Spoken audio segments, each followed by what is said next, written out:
Hi. So, a few weeks ago I was looking at my Xbox headset because it had broken, and now my controller's broken. So I'm not having a very good time with Xbox at the moment. It seems to be doing just some random things on its own. It's like, suddenly it's just looking up at the sky if you've got it on a certain game, or it's moving forward by itself, or... so I think there's problems with the two analog sticks. So I'll connect it up to the laptop and I'll show you what I mean. Right, so I've got it hooked up to the laptop there, and I'll put the laptop screen up in the corner so you can see what's going on. So if I press the buttons, you can see the left trigger button's working correctly and the right one's working correctly. The joystick buttons there, left, right, up, down, or X, Y, A and B rather. That one, and the D-pad all work correctly. Now if we look at the joysticks there, if I move this right, it's moving right, left, moves left, down, moves down, up, moves up. Now if I do this one, move it down, down correctly, left moves left, right moves right. And when I press up, it sort of seems to sort of like go and then sort of like catch up slowly till it gets right to the end for some reason. So that's one issue with it. That's on the left stick. Now on the right stick, sometimes oh, there we go. Now the right stick, if you notice it, it's moving by itself. I'm not actually pressing anything. If I move it back down there, I'll just touch it, and there we go again. It's it just seems to be wobbling around on its own. There we go. It's right, if you tap it, it just goes all the way up, just like what it's doing there now. So I don't know if there's a dry joint inside there, or whether it's the actual analog sticks have failed, but I seem to have a problem with both of the sticks. So, right, I'll get the laptop out of the way, and we'll pull it apart and get into it and see if we can repair it. So the first thing I'm going to do is to remove these two side panels here. There's a one there and a one there, and I've got this plastic opening tool, so we'll see if we can get those off. And there's the other one off as it flies across the room. And I haven't broken any of it, so that's okay. Right, so these 4 screws to remove from here, and there's one under there, and I think it's a T8.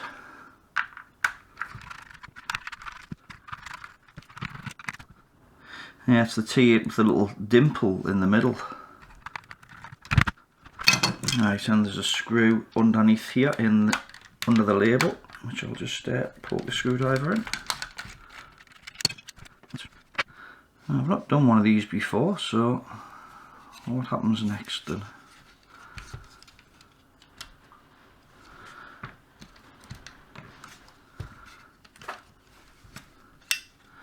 Right, looks like this bottom shell comes off as well, and that gives us access to the circuit board there.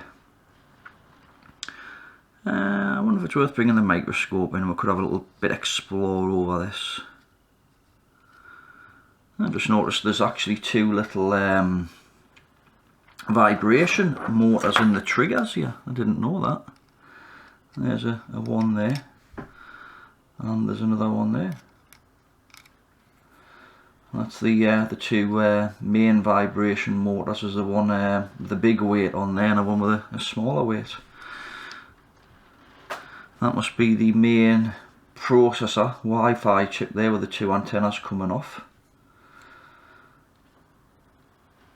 Obviously goes to 2 aerials built into the PCB here, one there and one over here by the look of it. So it looks like the joystick is actually, there's one potentiometer there, that'll be the other potentiometer there. I think that's the switch, maybe these 4 contacts here, and I think those are the anchor points, those 4 there.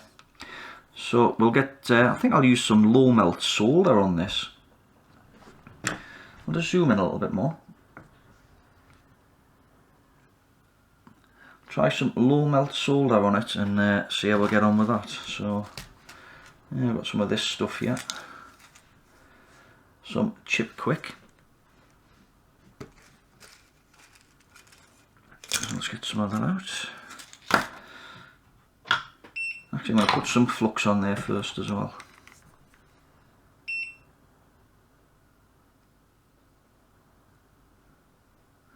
Just to help it flow a bit better.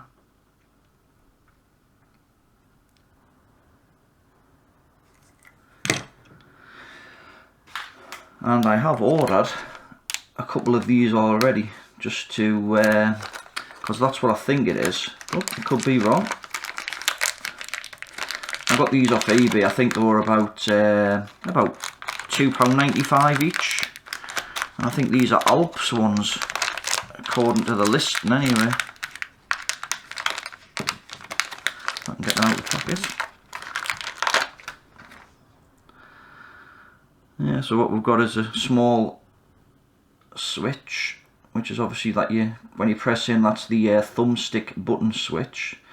And then we've got two potentiometers there, which are just volume controls. So when you move up and down, obviously that's the one that moves. And when you move left to right, that's the one that moves. So yeah. And I think what happens after a while is these carbon contacts in here wear out, and it doesn't work correctly. Now, interestingly enough, on the trigger buttons, which I think in older generation consoles, they used to be a similar arrangement. I think they were like a potentiometer as well. Well, what they're using here is now we've got there's a magnet just here. That's my screwdriver's just sticking to it, and a magnet here. And what we've got here is something called a Hall effect sensor. And what that does, when a magnet gets near to it, it varies the output voltage. So the closer the magnet gets to it, the higher the output voltage. And the further away the magnet is, the lower the output voltage. So as you press the trigger, you'll see the magnet goes closer towards that Hall effect sensor. And it creates an analog voltage, which comes down one of these traces here. And then obviously that's how it works out how far you've pushed the trigger in. Right, well, see what this comes off like then. And it's raining quite heavily at the moment, as you can probably hear.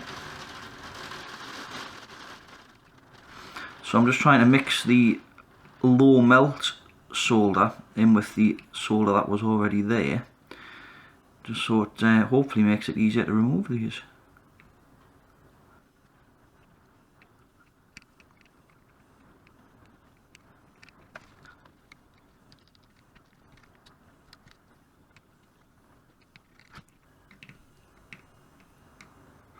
I might get that little antenna out of the way and then try the rework station on it, just to see if I can heat most of the pins up.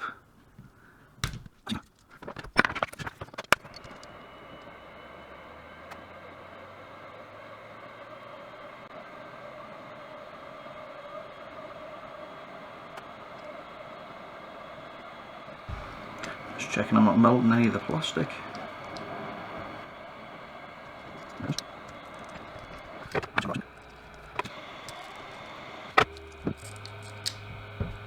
Alright, I think you've got to take the circuit board out to get it out. I thought it would come past there, but I guess it doesn't. Right, so I'm going to have to take these motors out. I thought I might get away with not having to do that, but I guess not. Looks like I have to unsolder those wires now then. Like I say, I've not done one of these before, so...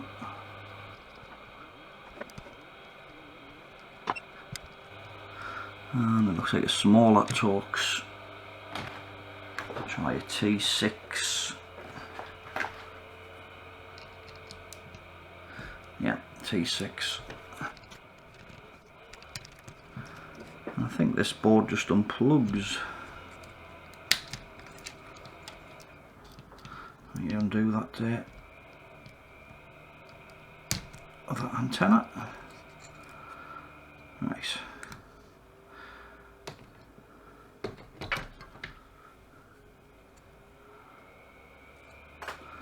Well, that's mostly out. Let's see if I can finish it off with the iron.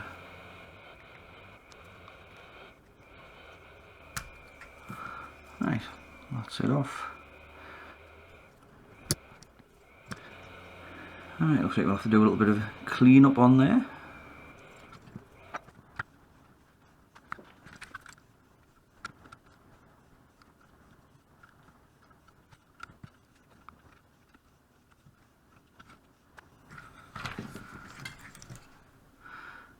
Right, that looks better.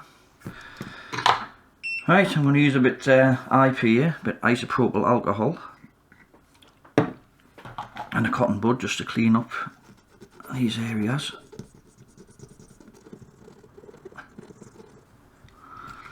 And the same on the other side. Just to get rid of the old flux. Right, we'll see if one of these new ones will fit in.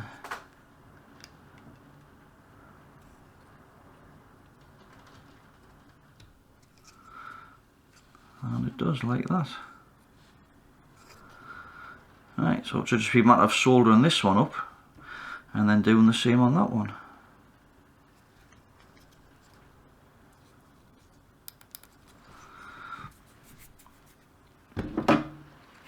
Let's get me old solder reel here. And we'll just solder these new ones up.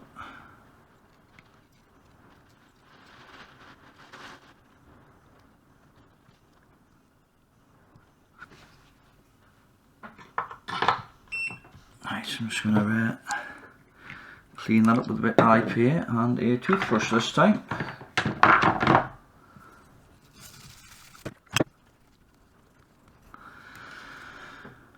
Right, so that's one done. One down, one to go.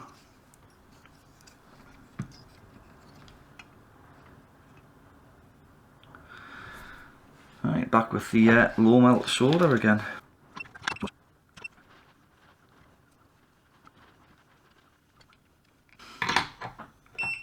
Right, I think I'm going to use the helping hands here just to hold this board.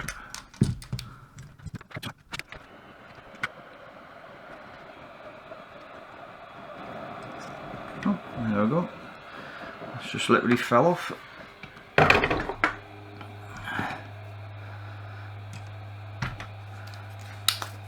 If I can clear some of these holes still while it's hot.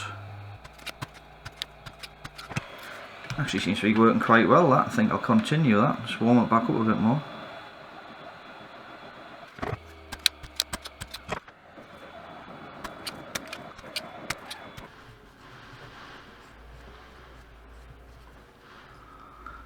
Right, that looks good.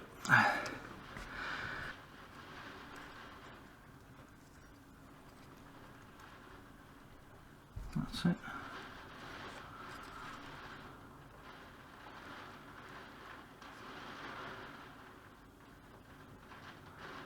Right, we'll solder that up next then.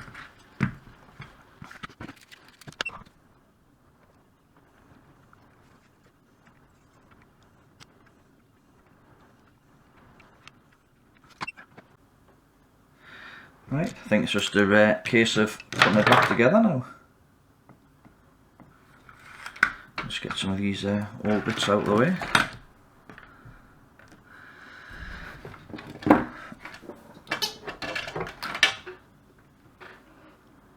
That's the jack plug that just fell off from somewhere. So where does that live? It must live there.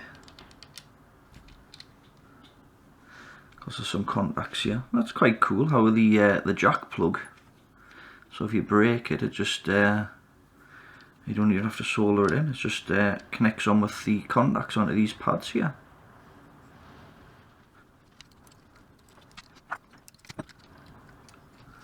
Let's see if I've got that in the connector properly. There we go. And those two screws.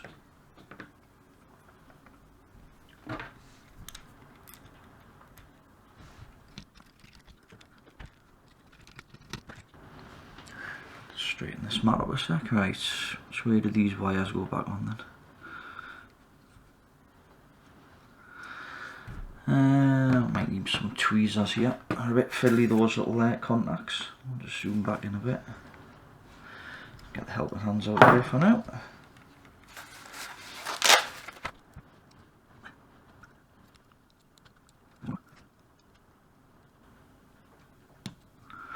And there's the other one back on. Right, let's get these wires soldered back on now then. I'm going to put some fresh solder on these pads, I think.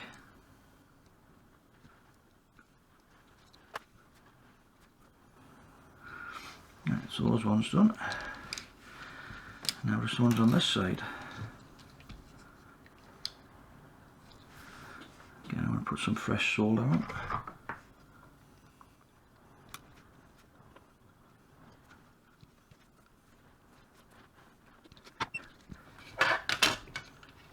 Right, so what did we have next? There was the thumbsticks, whatever you want to call them. And then there's the top.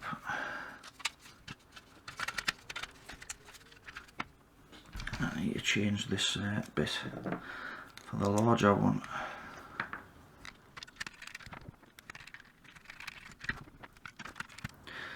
Right, so I've just got the, let's zoom out a bit. Just got the side contact, the side casings to put back on now then. I think the hardest part's actually getting these on and off. I shall get the laptop and we'll see if it works. Right, I'll just start recording the laptop screen. I'll give it a go. So that's the right and left triggers, still working okay. Bumpers, Y, X, E and B. And we'll try these now. Still seems to be a little bit off centre, that one.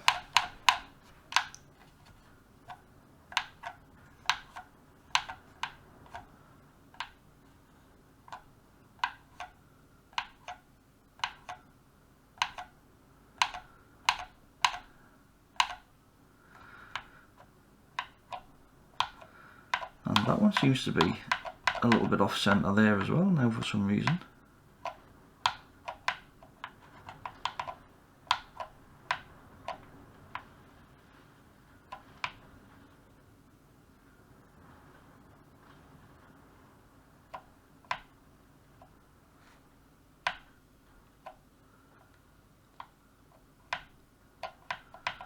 It's a little bit odd.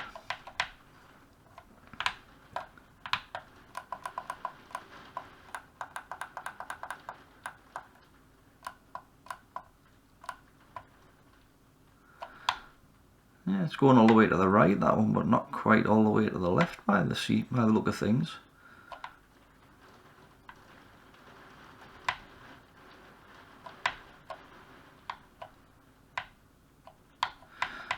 I don't think there's any adjustment on these either.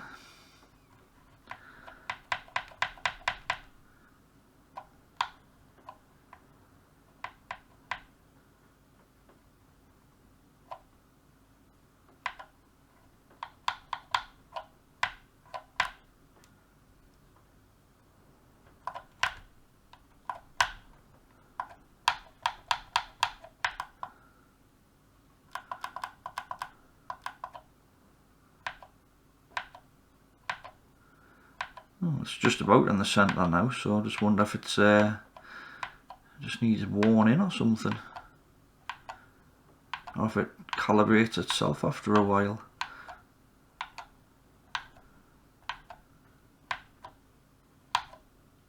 It seems to be springing back to the centre now. Well, it doesn't seem to be quite reaching the full extent to the left there. But I mean, that can only be the joystick itself.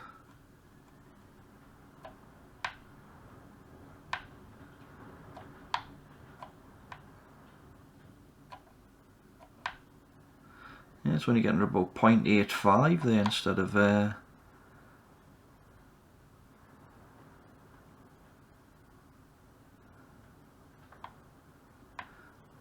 1.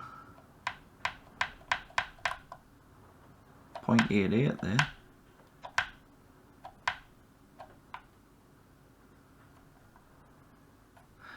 Yeah, I think I'll have to just try it out and see what it's like. That'd be a shame if they're giving us a faulty potentiometer. I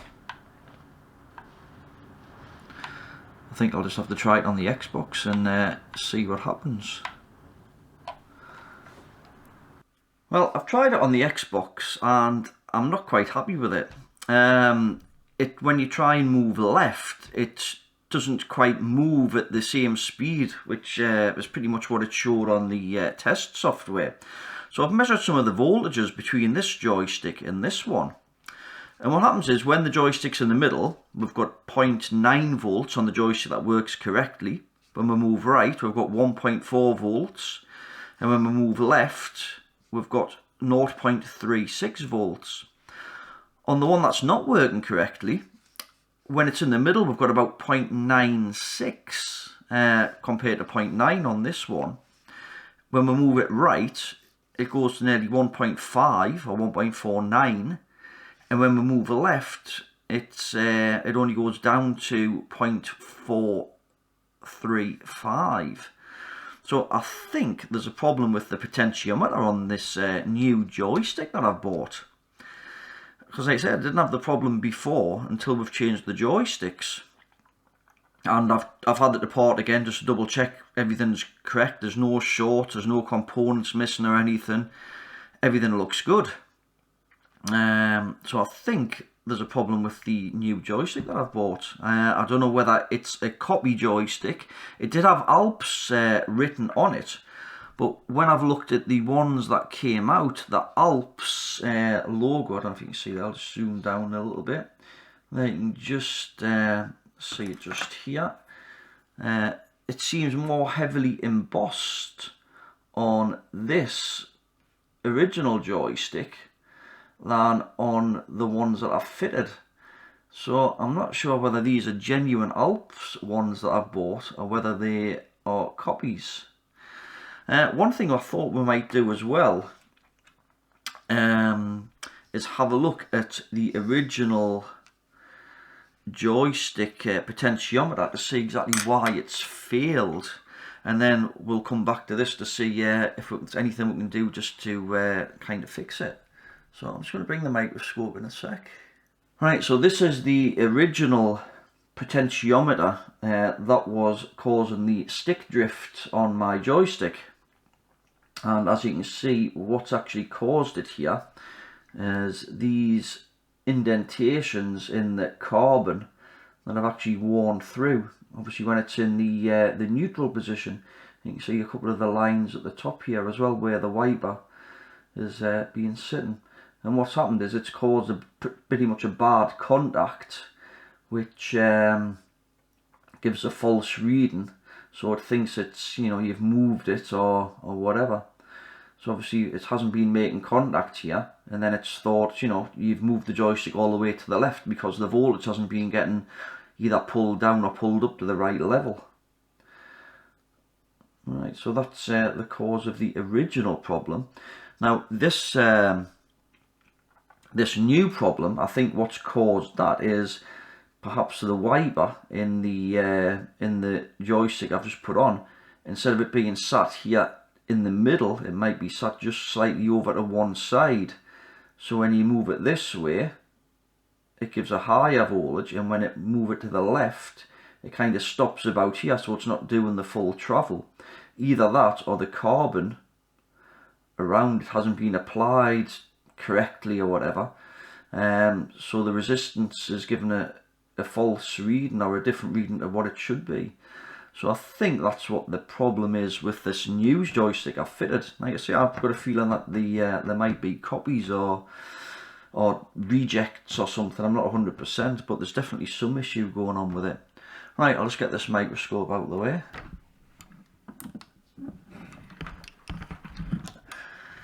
So what are we going to do with this then? Now it is off a little bit, but I think I've thought of an idea that might, you know, it's not going to be perfect, but I think it's going to be good enough to use.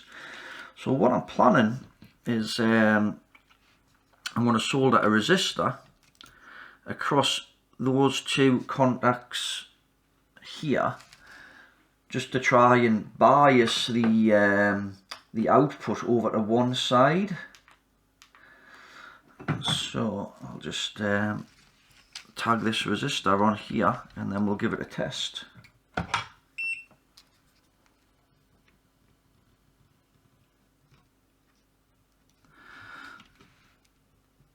So I'm using a 22k ohm resistor here.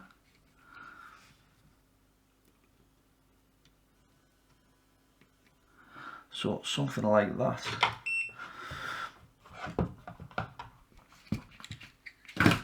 Right, I'll bring the laptop back in and we'll see what it does now. Right, so I've put the resistor in. I've just put it back together for now just to try it.